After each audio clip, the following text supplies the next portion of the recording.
percepción de una alianza internacional sólida. Vamos a conversar sobre este tema con el profesor Jorge Araneda. Él es doctor en Relaciones Internacionales en Medio Oriente de la Universidad de Ankara y director ejecutivo de El Intérprete Digital. Profesor, una vez más, bienvenido. Feliz inicio de semana. Muchísimas gracias por su invitación y también les deseo a todos los oyentes como al equipo un excelente inicio de semana. Profesor, este artículo hace referencia no solo a nivel internacional, sino a nivel nacional y sobre todo tiene que ver con el partido político. Empecemos por ahí, sobre el inicio de Netanyahu en su carrera política y su partido político, ¿cómo está hoy? Algunos datos bastante interesantes para que los oyentes conozcan la figura de Netanyahu, y que Netanyahu es una de las figuras políticas dentro de la escena contemporánea israelita, bastante controversial, pero por otro lado una figura que se ha mantenido dentro de la escena con una continuidad que incluso como primer ministro el que más tiempo ha estado en el cargo en la historia de Israel. El Netanyahu de ahora, el Netanyahu actual, es su quinta versión. El primer periodo de gobierno, para ponerlo en contexto, fue entre el 96 y el 99, su segundo periodo fue entre el 2009 y el 2015, su tercer periodo de vuelta de 2015 al 2020, su cuarto periodo entre el 2020 y el 2021, que lógicamente fue muy criticado porque esa fue en todos los gobiernos fue lógicamente el periodo de la pandemia. Y lógicamente su último periodo, su actual periodo, el periodo número quinto, que va desde diciembre, finales del 2022 hasta la fecha. Y por lo tanto se le considera dentro de la literatura como un verdadero animal político en términos de su capacidad de poder gestionar dentro de diferentes conglomerados políticos su llegada al poder.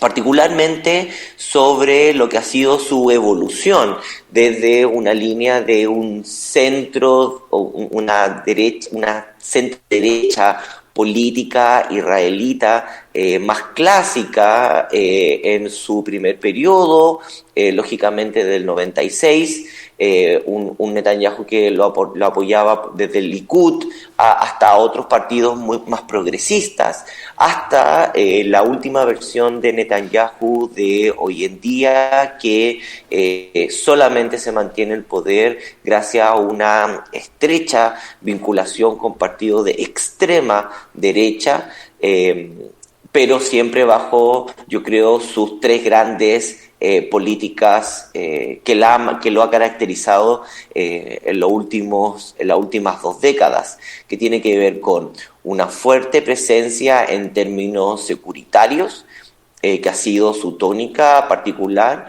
la idea de presentarse como un candidato y como un político que puede llegar a acuerdos con la mayoría de los partidos políticos, por lo tanto es un candidato que se presenta como un candidato de la estabilidad interna.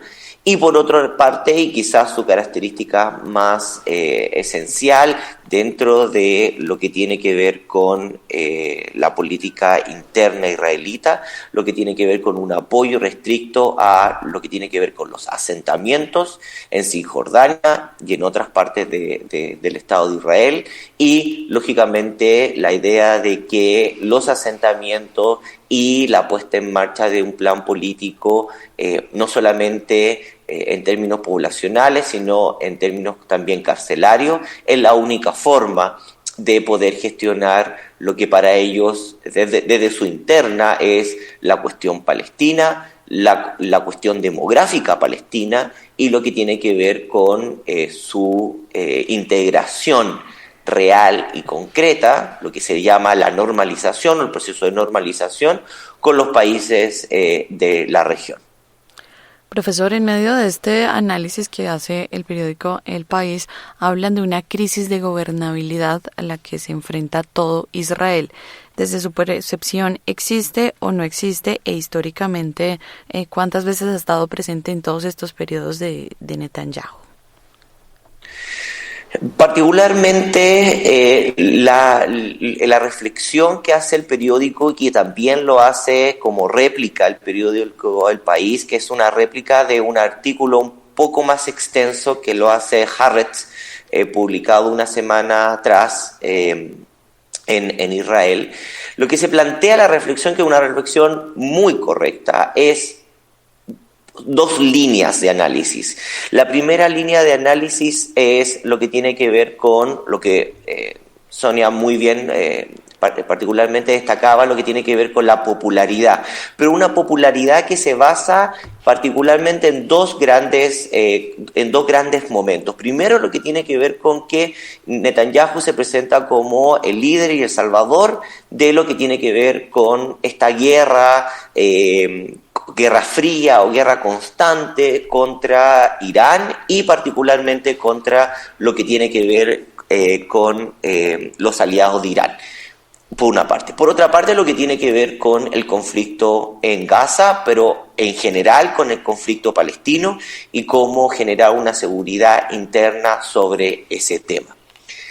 Eso es particularmente una de las aristas. La arista que se presenta en términos de reflexión es un Estado democrático puede vivir y puede sobrevivir solo en términos políticos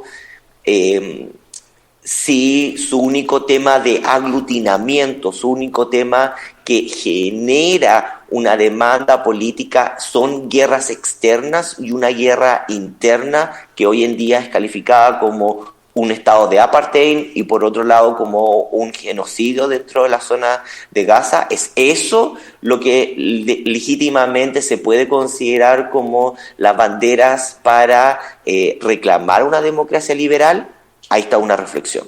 Por otro lado, y de forma paralela, como las mismas lógicas del Estado de Israel lo que ha llevado a que ciertos grupos, sobre todo un giro hacia la extrema derecha, ha socavado instituciones clave como es la autonomía judicial, de lo que tiene que ver con el Parlamento, y por otro lado lo que tiene que ver particularmente con el sistema judicial propiamente tal, sobre todo la Corte Suprema.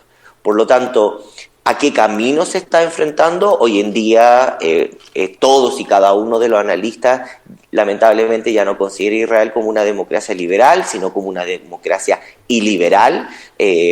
Cada vez más el primer ministro Netanyahu ha tenido en la interna una narrativa mucho más populista, autoritaria, que concentra el poder o que busca concentrar el poder en un partido político, en una agrupación de partidos políticos, en un conglomerado, y que lógicamente deja muy mal parado a la estructura democrática israelita para las próximas elecciones o para la administración que venga después de Netanyahu, si es que lógicamente Netanyahu no vuelve a ser reelecto. Esas son las dos grandes aristas que preocupan en términos democráticos y en términos del sistema democrático israelita para los años o las décadas que vienen. Profesor, sabemos que tiene compromisos académicos, pero no lo quiero dejar ir sin preguntarle por la transformación del discurso de Benjamin Netanyahu. En el 2009, por ejemplo, aseguraban que hablaba mucho de racismo, de amenazas hacia la mayoría judía.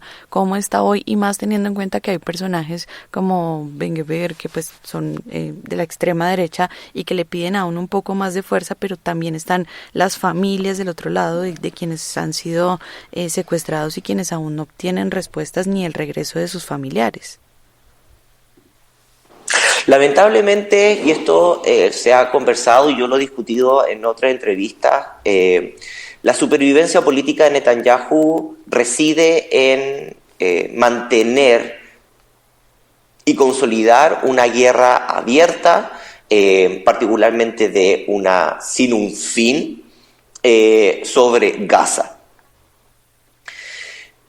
Y si ese tema se acaba, si es que lógicamente se llega a un acuerdo de paz en términos de un cese al fuego, vuelven o se pueden lógicamente reintegrar lo que tiene que ver con, lamentablemente, con todas las personas que fueron capturadas por Hamas y que hoy día, como se llama, todavía se encuentran capturadas. El otro gran tema, el otro tema que va a tener que enfrentarse la sociedad israelita va a tener que verse con dos. Primero, ¿cuánto ha cambiado la sociedad israelita desde el inicio de la guerra hasta el fin de la invasión? ¿Cuánto ha cambiado en términos de su percepción hacia los palestinos? Los palestinos no son una población particularmente, y estoy hablando de los palestinos en general, en Gaza en particular, no son una población que va a desaparecer. Es una población que en los medios de comunicación particularmente se ha deshumanizado a un extremo nunca visto. Las discusiones sobre, lamentablemente, las discusiones que se han dado en públicamente, no solamente en periódicos, sino también en programas de televisión, sino también dentro de comisiones, dentro del Parlamento o políticas sobre la posibilidad real de que la ley permita la violación dentro de las cárceles de prisioneros palestinos por ser palestinos, en lo que tiene que ver con la prisión administrativa, que son prisiones particularmente sin cargos, o sea, no han pasado por un juez. El prisionero no sabe por qué se le está acusando, cuál es su pena o cuándo va a ser el juicio. Y por último, lo que tiene que ver con la detención de menores de edad. Ese va a ser, lamentablemente, los temas que la sociedad israelita se va a tener que enfrentar después de que la invasión acabe y que vean que su sociedad y su sistema judicial y su sistema político ha mutado de una forma bastante masiva, y que lógicamente esto estuvo a cargo de el ministro Netanyahu, primer ministro Netanyahu, y lógicamente su conglomerado de gobierno. Por lo tanto, la pregunta es, ¿qué pasa cuando Irán deje de ser el enemigo de esta guerra fría? ¿Qué pasa cuando la invasión en Gaza termine? ¿Con qué sociedad? ¿Con qué tipo de sociedad? ¿Con qué tipo de democracia? ¿Y con qué instituciones van a sobrevivir a estas, lógicamente, nuevas estructuras que hoy en día en Israel, lamentablemente, cada vez parecen más comunes y que se arraigan en la sociedad misma? Bien, escuchaban ustedes al profesor Jorge Araneda, él es doctor en Relaciones Internacionales en Medio Oriente de la Universidad de Ankara y director ejecutivo de El Intérprete Digital. Conversábamos acerca de la popularidad de Benjamin Netanyahu con una mirada histórica, pero también de cara a lo que han sido los últimos meses. Profesor, gracias. Muchísimas gracias por su espacio y por la invitación. Que tengan una excelente semana.